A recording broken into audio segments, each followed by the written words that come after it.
DC Studios' animation feature Crisis on Infinite Earths, intriguingly enough, seems to be walking a tightrope between homage and innovation. But does it balance these elements well? All that and more starts right now.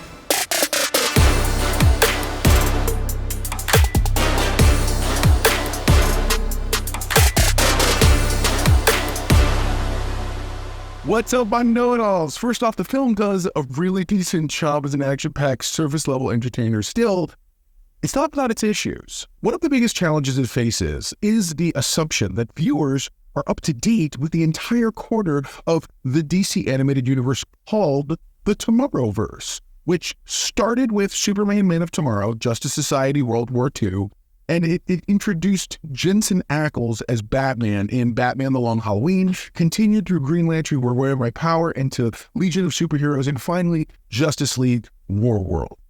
This presumption is a bit of a stretch.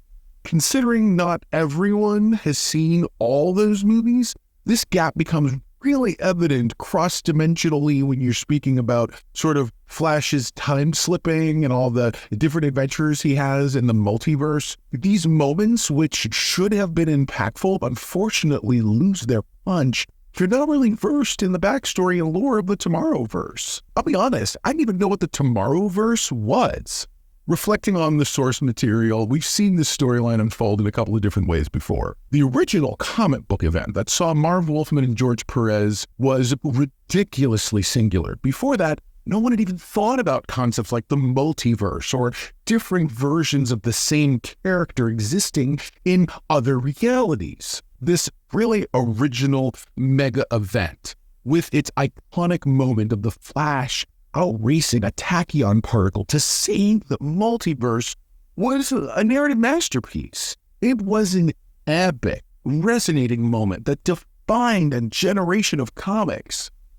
Then came the CW crossover event, which, in my view, marked the pinnacle of the Flarroverse. It brought a fresh twist with Barry Allen anticipating a tragic end, spoilers, only for the Earth 90 Flash to take his place in a beautifully executed finale. This animated feature, however, decides to narrate the tale differently. It avoids the dramatic sacrifice of Flash, instead opting for a more intricate plot involving the construction of devices to protect the Earths from the tachyon wave. This shift in storytelling, while unique, doesn't quite capture the emotional depth or the sheer epic scale of its predecessors. It feels like a missed opportunity to kind of rekindle that classic Flash magic. Despite these critiques, the film does have its merits.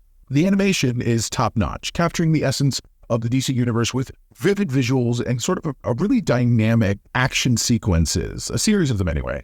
The concept of using Flash's powers in a novel way to save the multiverse is intellectually stimulating.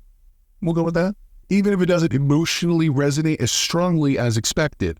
So there you go. Now you know, and of knowing is half the battle, you're halfway to being a know-it-all yourself. What's the null index rating for this newest spin on Crisis? Justice League Crisis on Infinite Earths Part 1 is a solid entry into the DC animated universe, but doesn't quite live up to the monumental legacy of its comic and TV predecessors. It's a commendable effort, but lacks the emotional and narrative depth that made the original story so impactful. My normal index rating for this movie is a 6 out of 10.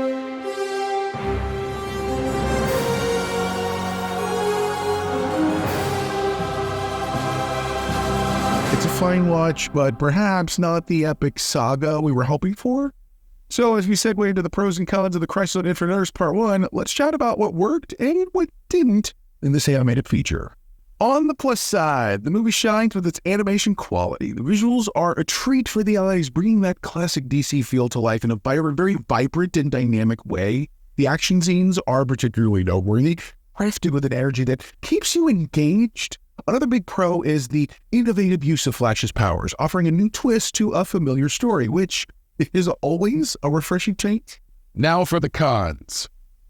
The film's biggest hurdle is its assumption that you're well-versed in the DC animated. So you haven't kept up with all the movies leading up to this one. Some plot points and character developments might not hit as hard. It's a bit like jumping into the middle of a book series without reading the earlier volumes.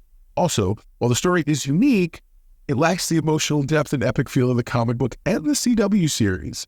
This might leave some fans feeling a bit underwhelmed, especially if you're looking for that classic Flash heroism and sacrifice. In essence, Crisis on Infinite Earths Part 1 has its moments of brilliance, but also kind of misses a few opportunities to really capture the essence of what made the original story so compelling. But don't listen to me, watch it for yourself. It's available to rent or buy, but what did you think of the movie? Whatever your thoughts, jump down in the comments and let's discuss. Until next time, never forget, everyone loves a know-it-all.